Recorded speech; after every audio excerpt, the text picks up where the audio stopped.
Vamos abrir então a palavra de Deus para Sofonias. Nós estamos no finalzinho já do livro e nós vamos entrar na etapa final deste livro, que é o capítulo 3, versículo 8. Então nós falamos no capítulo 1, no dia do Senhor, ele se repete entre os profetas, Deus sempre objetivando, chamado ao arrependimento, Deus julgando as nações daquela época, Moabe, Amon, Assíria, Nínive, e Deus lamentando sobre Jerusalém, falando aqui no capítulo 3 do castigo de Jerusalém, de como o povo estava rebelde, de forma que Deus os considera, no versículo 3, leões, lobos, os profetas no versículo 4, traidores, profanos e violentos.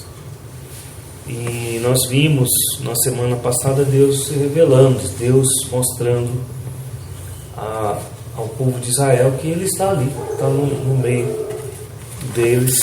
E embora Israel não tenha se arrependido, Deus ele continuamente tem buscado isso. E agora, irmãos, a partir do versículo 9, nós vamos saltar na história, porque o que se refere aqui toma como base o que Deus está fazendo no passado para estabelecer uma promessa futura, uma restauração geral de Israel. Então, o profeta ele está falando desta situação em que ele vive, mas agora ele salta no tempo e ele vai ao fim de todas as eras. Aqui no capítulo 3, do versículo 8 até o final, o assunto tratará do Armagedon, o Armagedon, que é a terceira guerra mundial, e também do reino de Cristo. Lembrando, irmãos, nós precisamos pelo menos compreender a sequência dos eventos finais. Arrebatamento, semana da tribulação. No final da tribulação ocorre a guerra do Armagedon, a terceira guerra mundial, uma guerra a nível mundial, com uma descrição na Bíblia de um cataclisma nuclear. É interessante isso, porque as pessoas que estudaram a Bíblia ao longo dos séculos, elas não conseguiam dimensionar como. Vou dar um exemplo. Como é que a Bíblia pode ser verdadeira quando ela diz que a volta de Cristo de forma gloriosa será visto por todas as pessoas da terra? Imagine você ler esse versículo na Idade Média, e todo olho o verá. Todo olho o verá. E como poderia ser isso? Algumas pessoas não conseguiam dimensionar. Eu me lembro de um evento transmitido pela internet em tempo real. Não mais a TV aberta, não mais uma programação gravada, ao vivo. Foi a primeira vez que o mundo sentiu uma comoção de ver e a quantidade de pessoas ali assistindo. Foi a posse do Joseph Ratzinger, do chamado Papa Bento XVI. Ela foi transmitida de forma primordialmente pela internet. E o mundo inteiro estava conectada. E hoje para nós é muito simples nós entendermos. Todo olho verá uma transmissão pela internet. Nem haverá mais necessidade da TV, como se diz, a TV aberta. E quando a Bíblia fala que se Deus não intervier, toda a humanidade se aniquilaria a si mesmo, é claro que nós entendemos que o nível desta guerra é um nível nuclear. É um nível de autodestruição. É um nível que faria com que o homem chegasse ao ponto daqueles filmes cataclísmicos, né? Que não sobrou ninguém na Terra, só estão ali as sucatas do que restou da humanidade. Esse é o desejo de Satanás, porque se ele conseguir destruir o mundo, a humanidade, Deus não passaria de um mentiroso. Deus, ele descreve cuidadosamente o que ocorrerá nesses eventos finais. Hoje nós vamos atentar para o versículo 8 e o 9, e nós vamos começar a ver, né, o Armagedon. Principalmente hoje nós vamos ver o versículo 8. Mas nós vamos ler os 2 versículos. Portanto, esperai-me, diz o Senhor, no dia em que eu me levantar para o despojo. Porque o meu decreto é ajuntar as nações e congregar os reinos, para sobre eles derramar a minha indignação e todo o ardor da minha ira, porque toda esta terra será consumida pelo fogo do meu zelo. Essa palavra zelo tem uma conotação do ciúme benigno. É aquele amor que deseja o bem do outro, não o ciúme destrutivo, tá, irmãos? Então, por isso a palavra aqui é zelo. Porque então darei uma linguagem pura aos povos, para que todos invoquem o nome do Senhor, para que o sirvam com o mesmo consenso. Vamos orar? Senhor, nós te agradecemos pela tua palavra. Cuida, Deus, de cada um de nós nesse momento, para que possamos meditar e receber, ó Deus, todas as tuas instruções, a fim de vivermos para a tua honra e glória, em nome de Jesus. Amém. Então, os irmãos, não se sintam constrangidos, tá? Quem esqueceu o celular ligado aí, coloque aí no modo silencioso, tá bom? Não fiquem constrangidos, não. Irmãos, neste versículo 8 aqui, Deus está falando a um remanescente geral, aqueles que creem na palavra, aqueles que estarão crendo na palavra. E isso nos atinge porque Deus está falando e exortando e orientando a esperá-lo, a uma espera. Portanto, esperai-me, diz o Senhor, no dia em que eu me levantar, porque o meu decreto, então, é o plano determinado de Deus. Cada um de nós salvos deve tomar essa orientação, essa exortação em nossos corações. Esperar que Deus age, não duvidar que Ele vai agir, e não ficar, digamos, sem esperanças por causa dos problemas deste mundo presente. Esses dias, eu e a irmã Eunice, nós ficamos extremamente chocados, né? Cada notícia que vem chegando aos noticiários, né? Cada notícia que é divulgada, elas parecem que se intensificam na falta de humanidade. Nós estamos vendo uma desumanização das pessoas. Então, uma mãe que saiu para um baile, para se divertir, como se diz, né? E deixou a filha de 3 anos, a idade do Abner, né? Sozinha em casa. Então, a menina, às 2 e pouquinho da manhã acordou, a mãe não estava, conseguiu sair de casa, não me perguntem como, né? Como uma criança de 3 anos sai, andando na rua, no frio, irmãos, quase 3 horas da manhã, 2 e pouquinho, só de fraldas. E as câmeras, né? A polícia depois, né, investigando, conseguiu ver o trajeto dela, e as câmeras captando o som, ela chorando: mamãe, eu quero minha mamãe. Que é mais assustador que não foi a primeira vez, né, irmãos? Não foi a primeira vez. Isso para nós, irmãos, é angustiante. Nós vemos como as pessoas estão desvencilhadas de um apego que seja benéfico, de um amor verdadeiro. E aqui Deus está dizendo a nós: não se desesperem.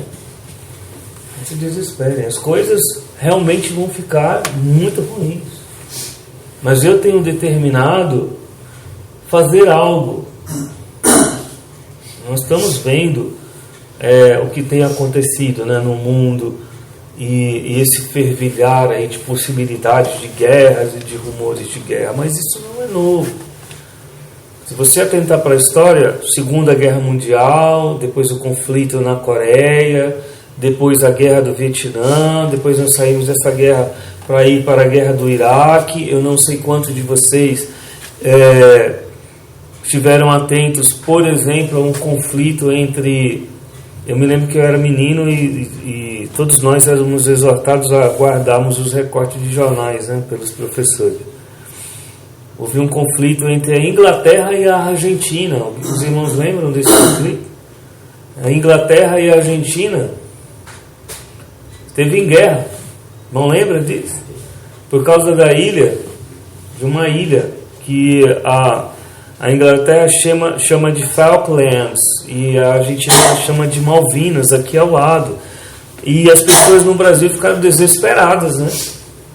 Eu não sei se os irmãos lembram disso, né? Mas pessoas ficaram desesperadas, né? Com medo disso atingir nosso país. Então, não é de agora que a humanidade vem se debatendo nessas questões. Mas Deus diz algo importante em relação à vontade dele. Versículo 8. Qual é o decreto de Deus? Observe, ele diz claramente. Ele diz assim: ajuntar as nações, congregar os reinos, para sobre eles derramar a minha indignação. Irmãos, não é a primeira, não é a última vez que Deus vai falar a respeito deste acontecimento. Isso aqui é o chamado Armagedon, tá? Que vem de Har Megiddo, ou Vale do Megido. Já estudamos um pouco sobre essa localização, né? Em outras possibilidades.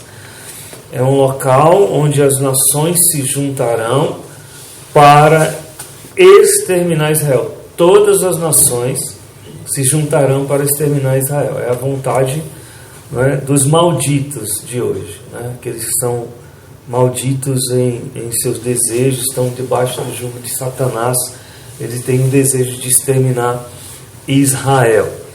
Mas não é a primeira vez que Deus fala isso. Veja Joel, capítulo 3. Vamos ver, vamos lembrar um pouquinho, né? Joel, veja o capítulo 3 e o versículo 1 e 2. Né? Porque eis que naqueles dias e naquele tempo em que removerei o cativeiro de Judá e de Jerusalém, congregarei todas as nações e as farei descer ao vale de Jeosafá, que é ali, né, ao lado do Armagedon, e ali com elas entrarei em juízo por causa do meu povo e da minha herança, Israel, a quem eles espalharam entre as nações e repartiram a minha terra. Veja o versículo 9 aqui, deste capítulo. Proclamai isto entre os gentios, preparai a guerra, suscitai os fortes, cheguem-se, subam todos os homens de guerra. Forjai espadas das vossas enxadas e lanças das vossas foices, diga ao fraco, eu sou forte. Ajuntai-vos e vinde todos os gentios em redor, e congregai-vos. O Senhor faze descer ali os teus fortes. Suscitem-se os gentios e subam ao vale de Josafá, pois ali me assentarei para julgar todos os gentios em redor. Vá a Zacarias, agora você vai passar de Sofonias, né? Sofonias, Ageu, Zacarias. Vá ao capítulo 14 e veja os versículos 2 e 3. Capítulo 14 e o versículo 2 e 3. Porque eu ajuntarei. Olha que no versículo 1 tem a mesma palavra despojos, né? Eis que vem o dia do Senhor, em que teus despojos se repartirão no meio de ti. Porque eu ajuntarei todas as nações para a peleja contra Jerusalém. E a cidade será tomada, e as casas serão saqueadas, e as mulheres forçadas, e metade da cidade sairá para o cativeiro, mas o restante do povo não será extirpado da cidade. E o Senhor sairá e pelejará contra estas nações, como pelejou sim no dia da batalha. E naquele dia estarão os seus pés sobre o monte das oliveiras, que está defronte de Jerusalém, para o oriente. Os pés de quem, irmãos? Os pés de Jesus. E o monte das oliveiras será fendido pelo meio, para o oriente e para o ocidente haverá um vale muito grande, metade do monte se apartará para o norte, e a outra metade dele para o sul. Quando nós estivermos estudando Zacarias, nós vamos ver. Aqui, o profeta olha para o presente, para o que aconteceu no passado, e ele olha também para o futuro, irmão. Então, Deus, ele estabeleceu que essas coisas vão ocorrer no tempo da vontade dele. Eu quero ver com os irmãos ainda Apocalipse. Vamos ver duas passagens. Primeiro no capítulo 16. Apocalipse, capítulo 16. Veja comigo os versículos 12 ao 16. Apocalipse 16, 12 ao 16. E o sexto anjo derramou a sua taça sobre o grande rio Eufrates, e a sua água secou-se, para que se preparasse o caminho dos reis do Oriente. E da boca do dragão, e da boca da besta, e da boca do falso profeta, vi sair 3 espíritos imundos, semelhantes a rãs, porque são espíritos de demônios, que fazendo milagres, vão ao encontro dos reis da terra e de todo o mundo, para os congregar para a batalha daquele grande dia do Deus Todo-Poderoso. Eis que venho como um ladrão. Bem-aventurado aquele que vigia e guarda as suas roupas, para que não ande nu e não se vejam as suas vergonhas. E os congregaram num lugar que em hebreu se chama Armagedon. Então, isso será um ato demoníaco, e isso não será a última vez, tá, irmãos? Eu vou repetir resumidamente os eventos. Nós estamos no princípio das dores. O período que nós vivemos, a Bíblia, ela chama de princípio das dores. Nós não estamos vivendo as dores, aquele momento da grande tribulação, o momento dos 7 anos da grande tribulação. Nós vivemos o princípio das dores. Nós não sabemos quanto tempo. Jesus pode voltar agora, amanhã, meia-noite, daqui a uma semana, daqui a um ano. O que nós sabemos é que a volta dele é iminente. Não há nenhuma profecia necessária para que Deus arrebate os salvos. Não há nada, irmãos, absolutamente nada que seja necessário acontecer para que ocorra um arrebatamento. O arrebatamento é iminente, ele pode acontecer a qualquer momento. Quando ocorrer o arrebatamento, se manifestará o anticristo. Ele se manifesta e se inicia a semana chamada a Grande Tribulação. São 7 anos. Arrebatamento e manifestação do anticristo iniciam-se um período de 7 anos. 3 anos e meio que ele vai levar para construir o templo em Jerusalém. Ele será visto como o grande pacifista, o grande líder mundial. Você pode ver que toda esta geração deseja alguém, né? É interessante, né? De um lado ou de outro. As pessoas desejam que venha um líder e traga paz. Não é o mesmo sentimento? Mas aquela pessoa idolatra esse. Essa outra pessoa idolatra aquele lado. É o mesmo. O sentimento é o mesmo. As pessoas querem alguém que possa resolver os problemas e dar um pouco de paz. Esse vai ser o anticristo. Ele não somente vai resolver os problemas de uma maneira efetiva em termos financeiros, ele vai criar uma situação em que as pessoas vão acreditar nos milagres que ele vai fazer. Com 3 anos e meio ele entra no templo e ele diz: eu sou Deus, vocês vão ter que me adorar. E os judeus não vão aceitar. Se nós não aceitamos Jesus, que se dizia Deus, nós não vamos aceitar você.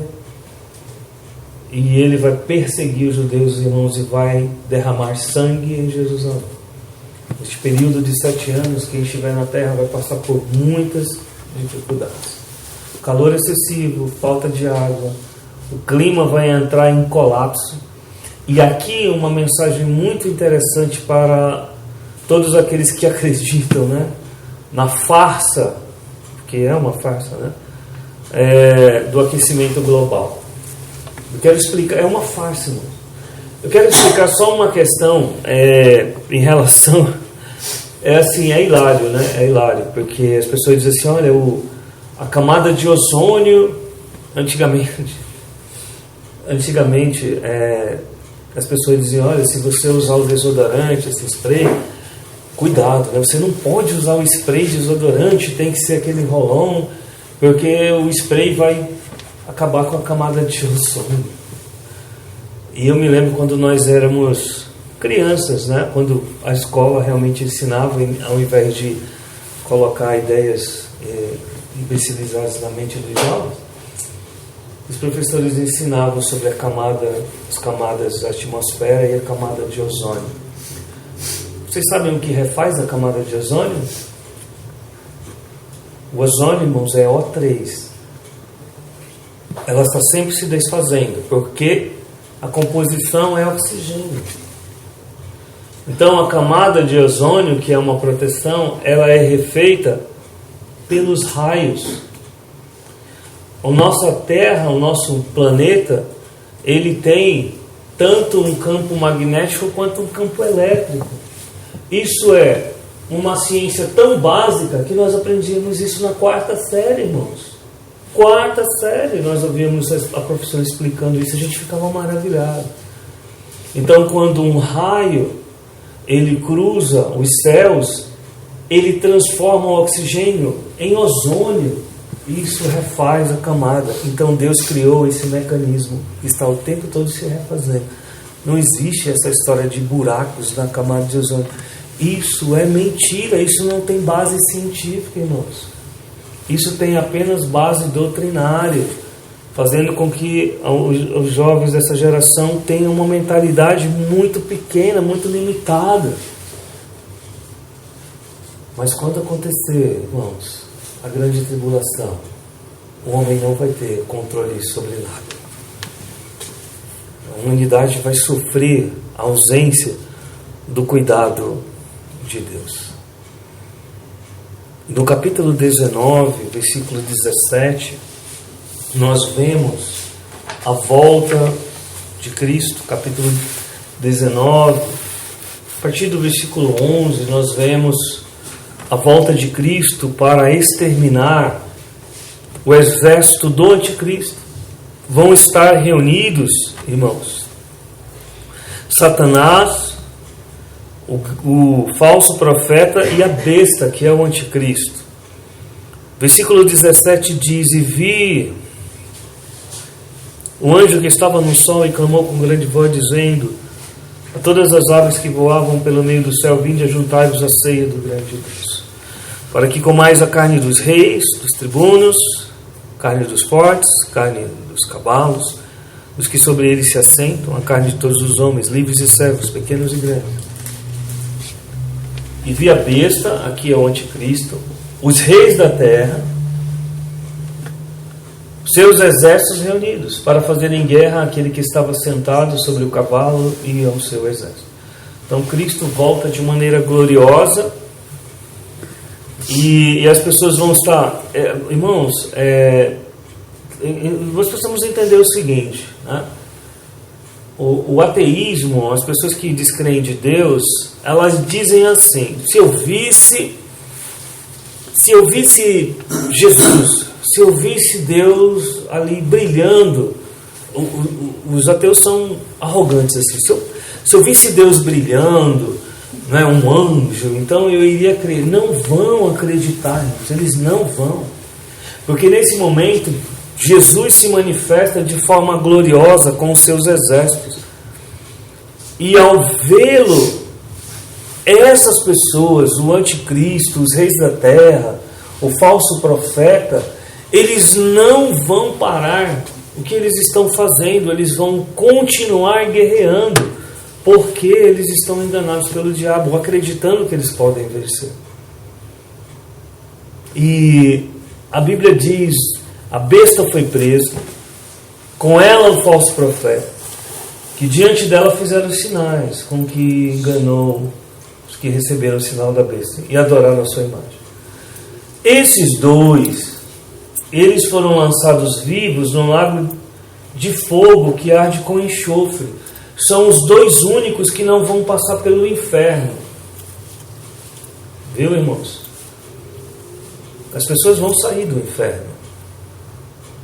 Alguns dizem assim: foi para o inferno, não sai mais de lá.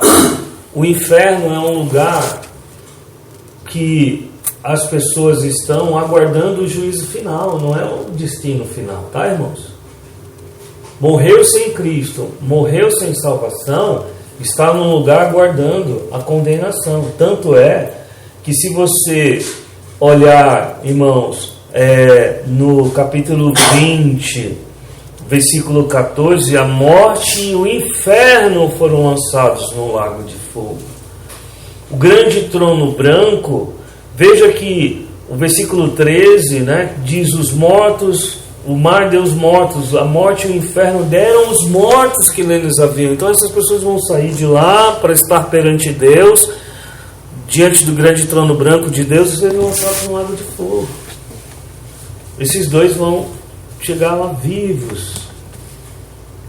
Os demais foram mortos, versículo 21. E a espada que saía da boca do que estava sentado sobre o cavalo, e todas as aves se fartaram das suas carnes. Foram mortos com a espada. O que é a espada, irmãos? Você precisa entender a linguagem bíblica. O que é a espada? Palavra. Jesus vai destruir essas pessoas com sua palavra, uma palavra só, e eles serão destruídos. Isso é poder e autoridade. O Armagedon, irmãos, ainda não aconteceu, mas vai acontecer sobre toda a terra. É necessário que a gente ame esses ensinos.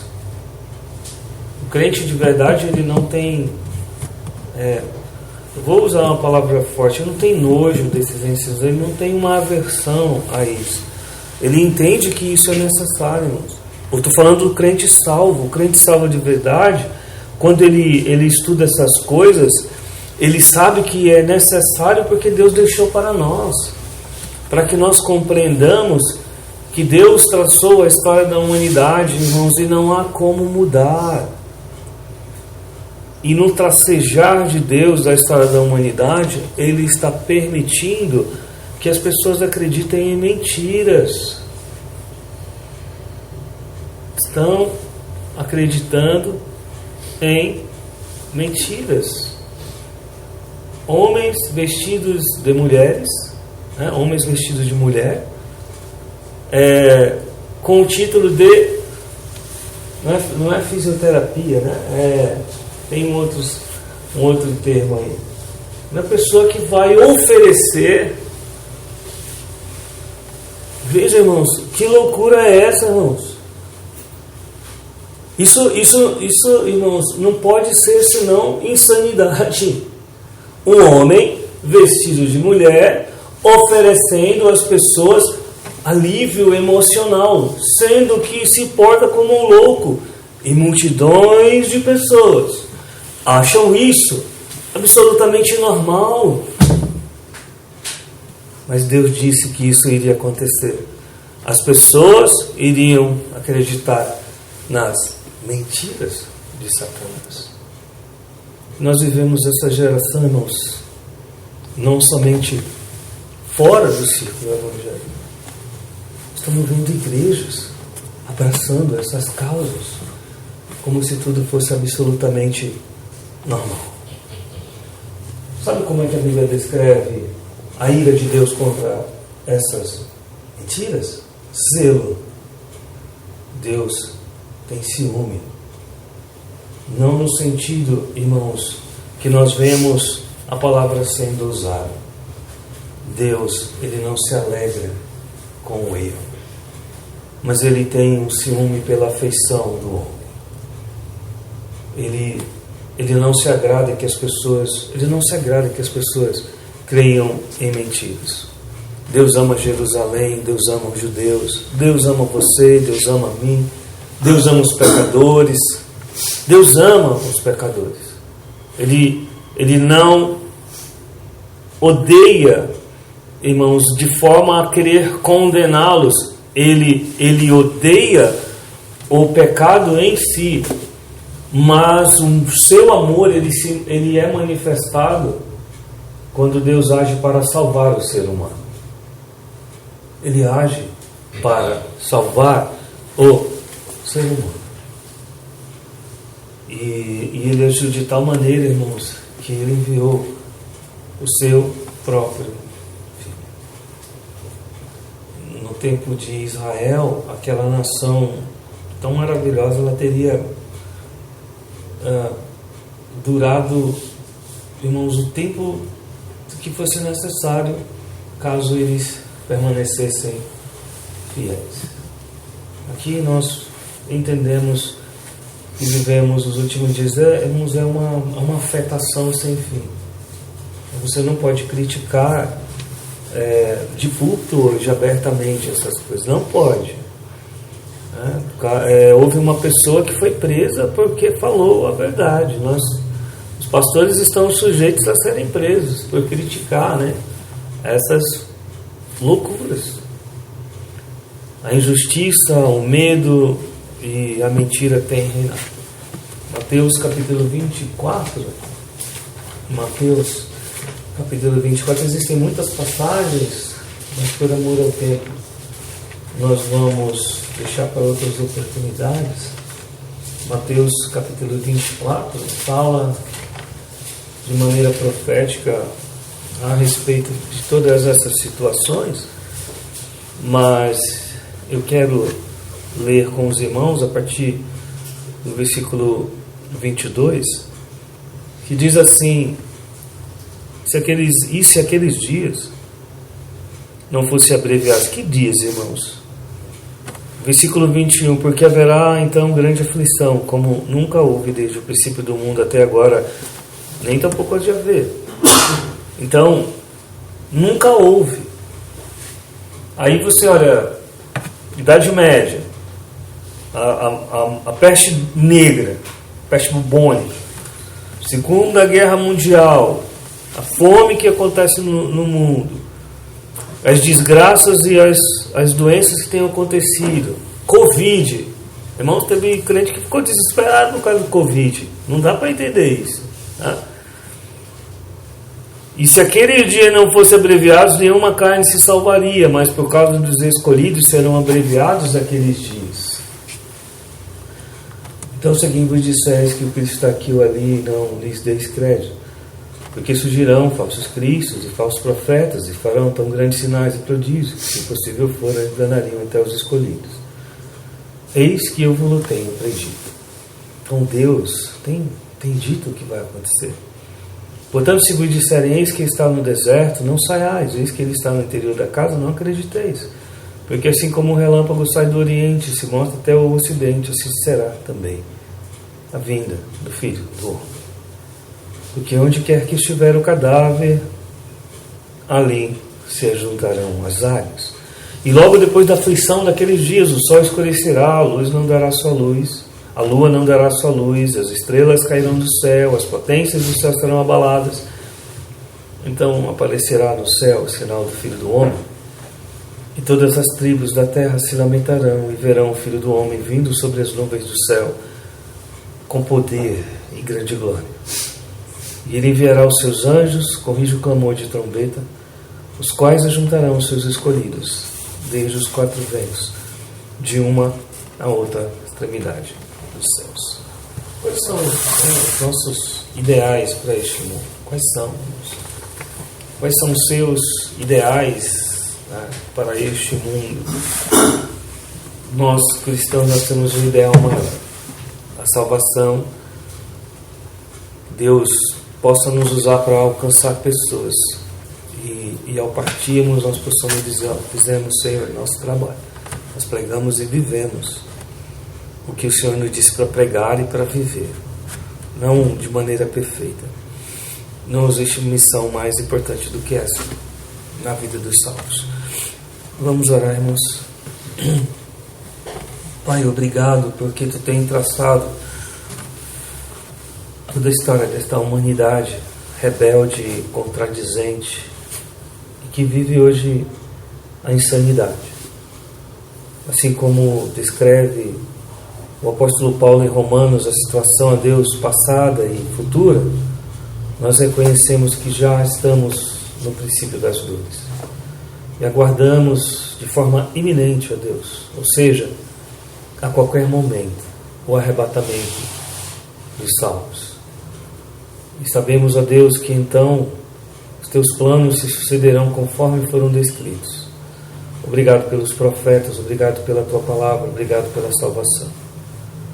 Mas, Senhor Deus, se alguém, por eventual desconhecimento, ignorância ou mesmo engano, que ouça ou venha ouvir esta mensagem, não tenha Cristo como único suficiente Salvador, apenas talvez vivendo religiosamente, se enganando a Deus em relação à morte, em relação ao juízo, em relação aos eventos futuros. A Deus, tem misericórdia, abre os olhos para que haja verdadeira conversão. Pelo arrependimento possam crer em Cristo como o único e suficiente Salvador. Esta é a missão mais importante, principal da nossa vida. Possamos ser usados por Ti para levar outros a conhecer ao Senhor. Nos perdoa no que temos falhado, nos ajuda a cada dia, quando continuamos suplicando, Deus, Maranata, vem Senhor Jesus. Vive em nós, para a Tua honra e glória, em nome de Jesus. Amém.